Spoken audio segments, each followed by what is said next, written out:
Mr. President, this is not a laughing matter. This is serious. Filipino people are watching us right now. Sabihin nila, ganyan na pala Senado ngayon, hindi ba pagkatiwalaan? Sila lang nag-uusap, maglilik pa doon sa media. Yes, I support, Mr. President, I support the call of Senator Jingo Estrada that yung source nitong news na ito, if it is a politiscope, he has to be called before a hearing para malaman natin kung sinong source niya. At kung hindi siya magsabi ng totoo, I will be the first one to move for the citing in contempt of that media personnel, Mr. President. Ikulong natin yan kung ayaw magsabi ng totoo.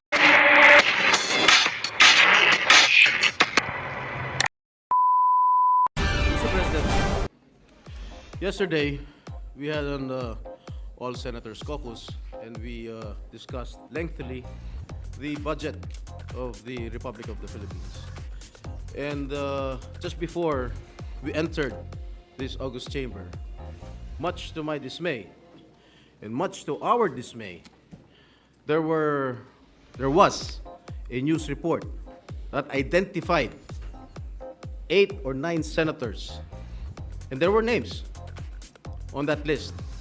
8 or 9 senators who wanted to restore the confidential and intelligence fund of the Vice President and the Department of Education.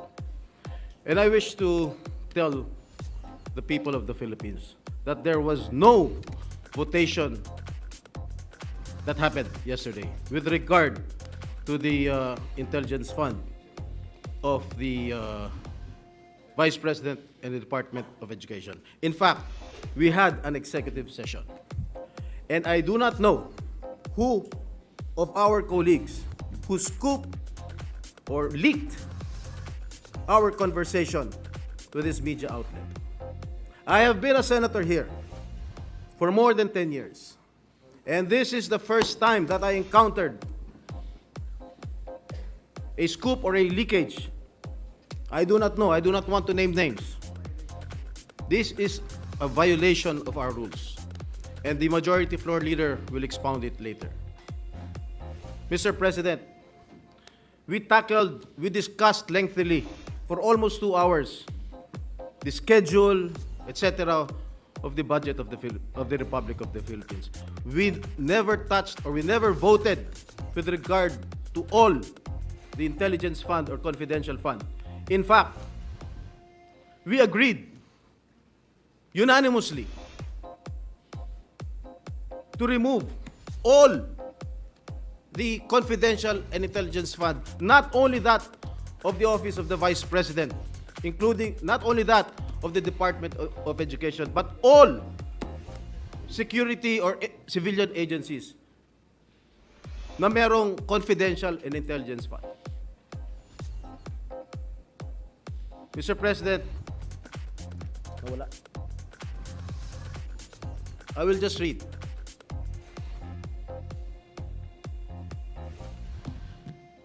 Sino mga pangalan? First on the list, Senator Robin Padilla, Christopher Bongo, Ramon Bong Revilla Jr., Ronald Bato de la Rosa, Jingo Estrada, Lito Lapid, Francis Tolentino, and Cynthia Villar. They are putting us in a bad light, and I condemn this. And I take offense on this.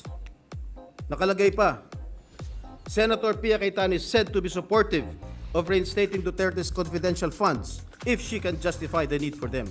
This is not true. And I hope Senator Pia Cayetano will agree with me.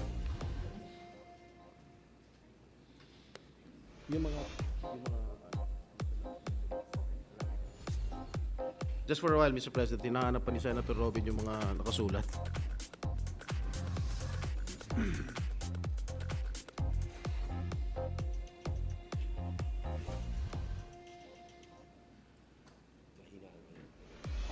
Mahina raw yung wifi.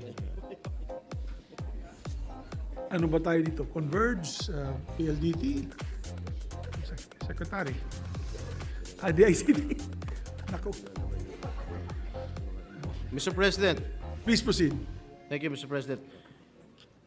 And if I may quote, Anis Cooper told this media outlet that Senators Sani Angara Francis Escudero, Rafi Tulfo, Aquilino Pimentel III, and Risa Ontiveros are allegedly against the reinstatement of Duterte's secret allocation, which are lodged under the Office of the Vice President and the Department of Education. Mali-mali po itong report, Mr. President. And I think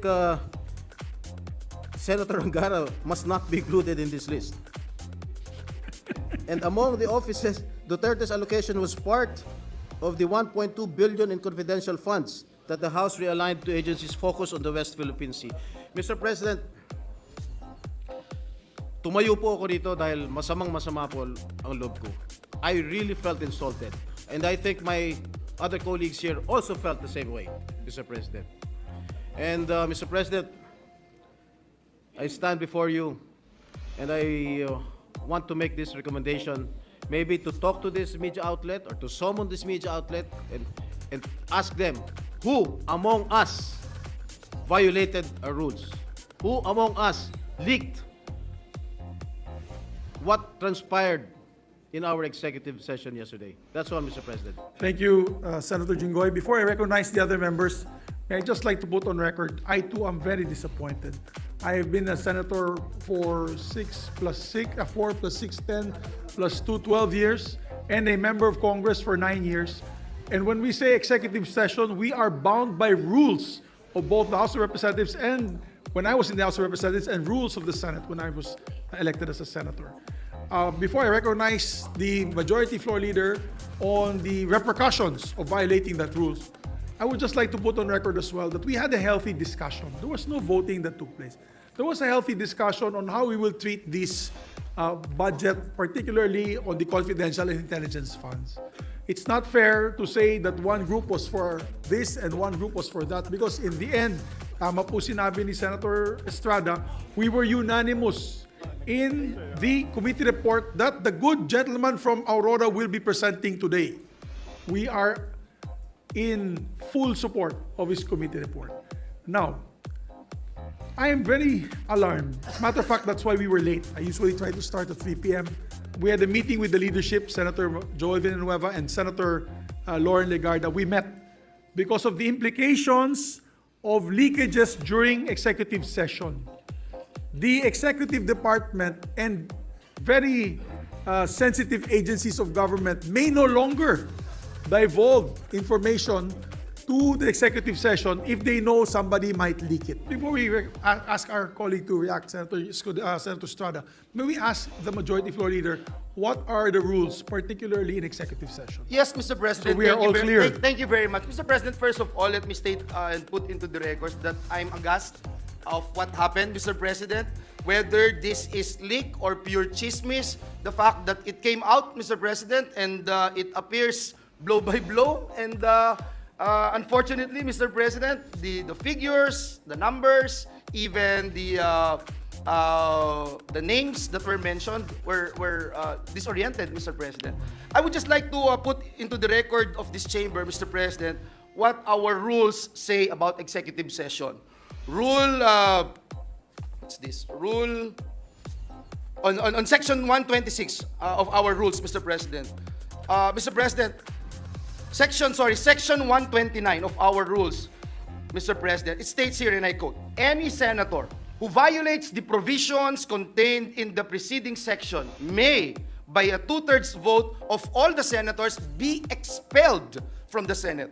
And if the violator is an official or employee of the Senate, he shall be dismissed. I'd like to put that on record, Mr. President, because at the end of the day, it's not just the leak or chismis that we're talking about here, and I agree with Senator Jinggoy Estrada being one of our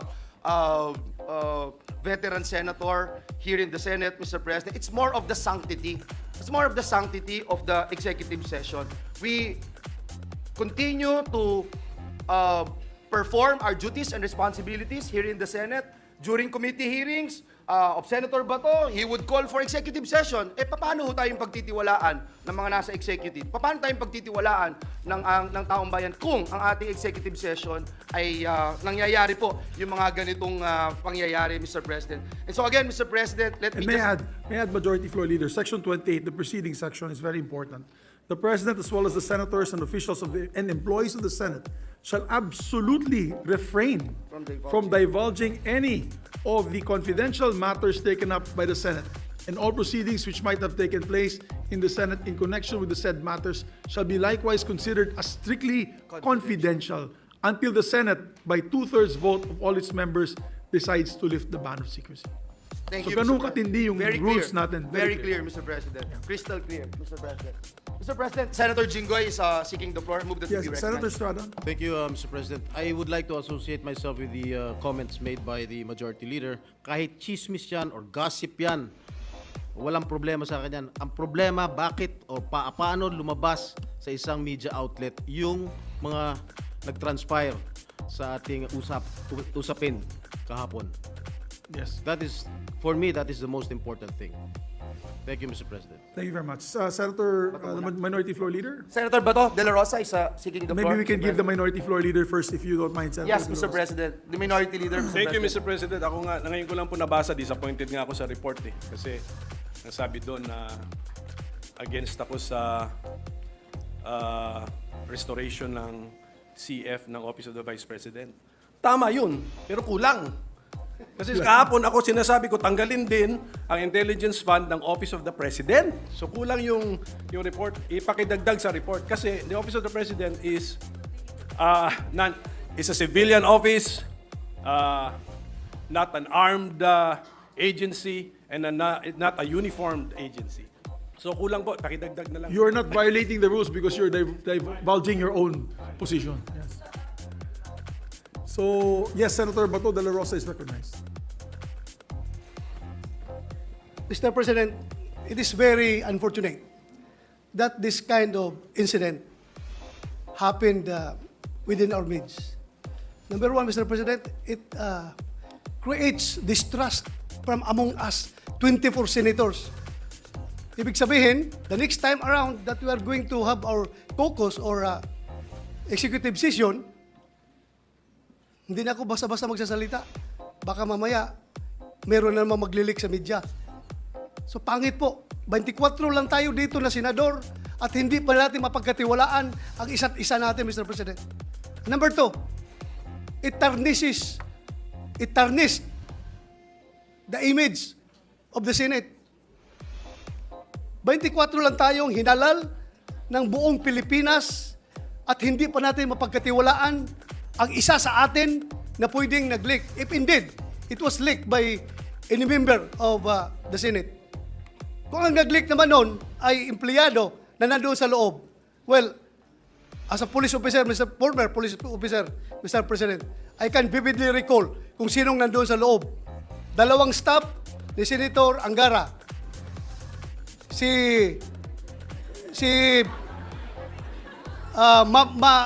Mavic, Oh, Attorney Mavic. Attorney Mavic.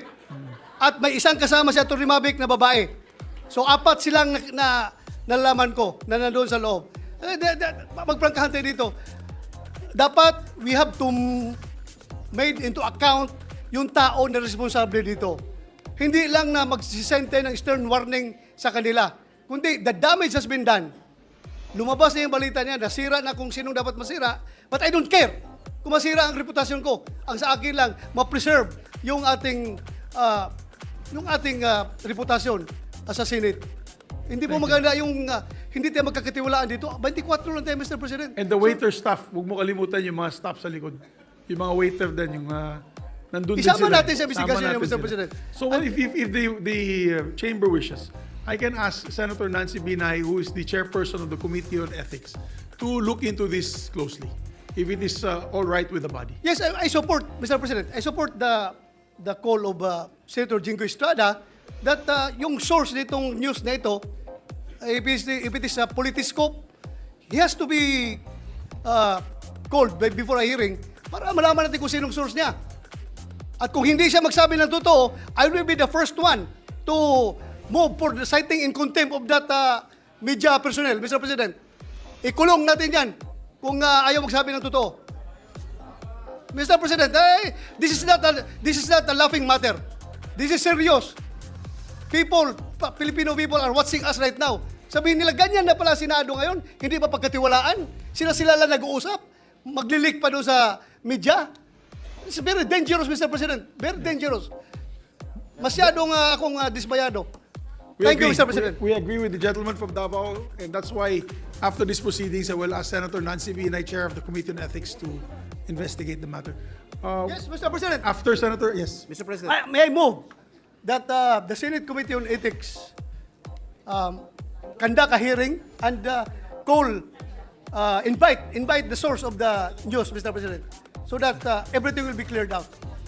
Yes, we'll ask the majority floor leader to make the proper referral and motion. Before we make the proper motion, Mr. President, may I just appeal to our dear colleagues to hear the sentiments of our Other colleagues. other colleagues. We have, Mr. President, Senator Pia Cayetano been waiting for quite a long time. Senator Sherwin Gatchalian and Senator Lauren Legarda as well. Senator Lauren also is here.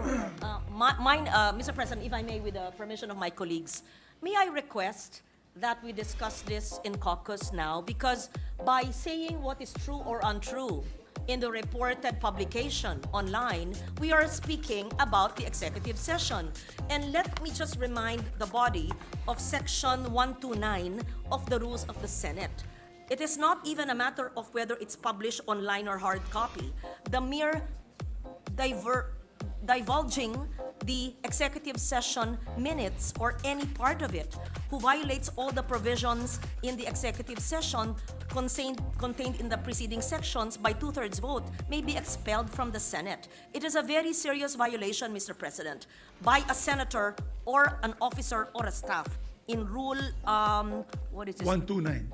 Yes, 129. Section 129. So, by saying that it is not true, or it is true in part, but in fact it is this and that, we are actually talking about the executive session. So it is my humble opinion, respectfully, I do not want to muzzle our colleagues, and if they want to speak on the floor, I leave it to your better judgment. But many of us feel strongly about this, and I respect the right of Senator Estrada for standing on the floor. But if we are going to speak about each and every line which was published, whether it is true or not, with all due respect to the publication which I've not read, may we discuss it in caucus in relation to 129 rule of the Senate. That is my humble suggestion. But I leave it to the members of the Senate if they want to speak about it in session. Thank you, Yes. Mr. President. We understand that many of our colleagues feel slighted, feel angry, and we could allow them to express their personal opinions and release their emotions to this chamber. Yes, Senator Pia Cayetano's recommendation. Thank you. Mr. President, let me align myself with the observation and recommendation of the Senate President Pro Temp. I did not stand, I did not raise my hand with the intention of clearing any statement I made. I did not even read that. I don't bother reading those kind of articles. I don't. So, nung nabanggit pa yung pangalan ko, nagugulat lang ako kasi I don't bother reading those articles and I won't comment on it. What I will say is this. I will say it not because I'm repeating what I said in caucus, because I agree with Senate President Pro Temp that let's discuss it there. Because if our rules do not even make an exception. It does not even allow a senator to say, I will just repeat what I said. Walang ganun exception, Majority Floor Leader, correct? So I cannot stand up here and said, I will just be responsible for my statement. Ito po yung sinabi ko. Hindi tayo allowed, walang exception sa rules natin na tumayo ang isang senador at sabihin, yung akin pong sinabi doon, ito. Kasi hindi naman magkaroon ng opportunity yung ibang 23 senators to explain what they said or what they thought. Because precisely, the rule is, lahat tayo tahimik. At kaya ang parusa doon, yung pinakamabigat na parusa na expulsion from the Senate. So, ang puntos ko ay simple. Chairman ako ng isang mahalagang committee na naghihiring ng budget na yan. DepEd, CHED, DOH, and attached agencies. So, on the issue of confidential funds, intelligence funds, or kung ano pa man, ako gusto ko, tanungin ng mga senador sa floor, yung mga tanong nila tungkol doon, para makapagdesisyon ang bawat senador kung ano ang tingin niyang nararapat na gawin sa mga pondong yan. Confidential, non-confidential, anything. So, yun yung gusto kong klase na diskusyon.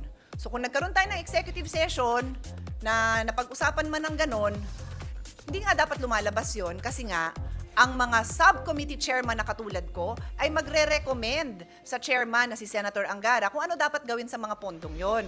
Hindi ko naman didesisyonan mag-isa yon. Didesisyonan ko yon based on the debates. I would like to be educated properly based on the rules of the Senate.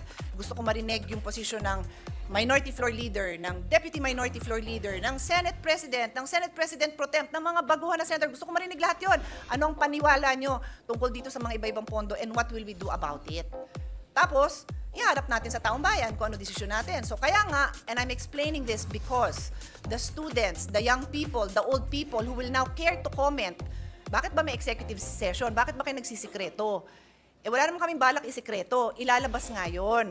Pero minsan may mga diskusyon na gusto natin marinig yung opinion ng bawat isa na walang titigil nung, kunyari gusto kong magtanong ng, it's a stupid question, pero tatanungin ko na, di ako mahihiya. Diba? Aminin natin, minsan nahihiya tayong magtanong dahil kasi bago lang ako, di kaya kami executive session para lahat pwedeng maitanong, lahat pwedeng mailabas.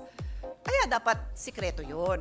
And then at the right time, mapapag-usapan. I wanted to explain that lang, Mr. President, for the benefit of those watching us. Kasi ang puntos is, bakit kayo may executive session? Bakit kayo may tinatago? Wala akong tinatago. Nagdidiskusyon ng maayos para bang magulang. Let's say, for example, na wala itong nangyaring ganito sisermo na ni Senate President o kaya ni Senate President Pro Temp ako, sisermo na nila ako. They will do that in private. In the executive session, ay Pia, di mo naintindihan. So gagawin namin yun in private para pagdating to sa public, ganun ba? O sige, tatanungin ko na lang in public o kaya di ko na tatanungin dahil naipaliwanag nyo na. That's the reason among many other reasons kung bakit may executive session. I just wanted to explain that dahil ang puntos nito is bakit may executive session at bakit may mabigat na kaparusahan. Wala tayong tinatago. But the reason for the rules is because it is meant to be followed. It is not meant to be violated. So kung may nag-violate, magkaroon ng tamang due process, magkaroon ng hearing, magkaroon ng opportunity to explain, and then the proper penalty must be meted out. Thank you, Mr. President. Thank you very much, Senator Cayetano. Senator Gatchalian is recognized. Mr. President, I just want to add from what Senator Bato mentioned and Senator Cayetano mentioned as well. The broader implication of this, Mr. President, is the trust and confidence to the Senate. It's our credibility on the line. And every budget hearing, normally, a lot of the security cluster, the National Defense, the Department of National Defense, the PNP, the NICA, all of them normally will request executive session so they can tell us what is the reality, the national security situation, national security matters, so that we can act accordingly. Leaks like this will hamper, will destroy our credibility, destroy our integrity, and it will now prevent the security agencies to give us the truth because they will have doubts in their minds whether the truth or whether information will be kept safe in the halls of the Senate. So, Mr. President, I would like to associate myself with the motion of Senator Bato that this should be looked at and investigated seriously because it's the Senate's credibility on the line, especially whenever departments request for executive sessions and whenever they divulge to us matters of national security. Thank you, Mr. President. Thank you.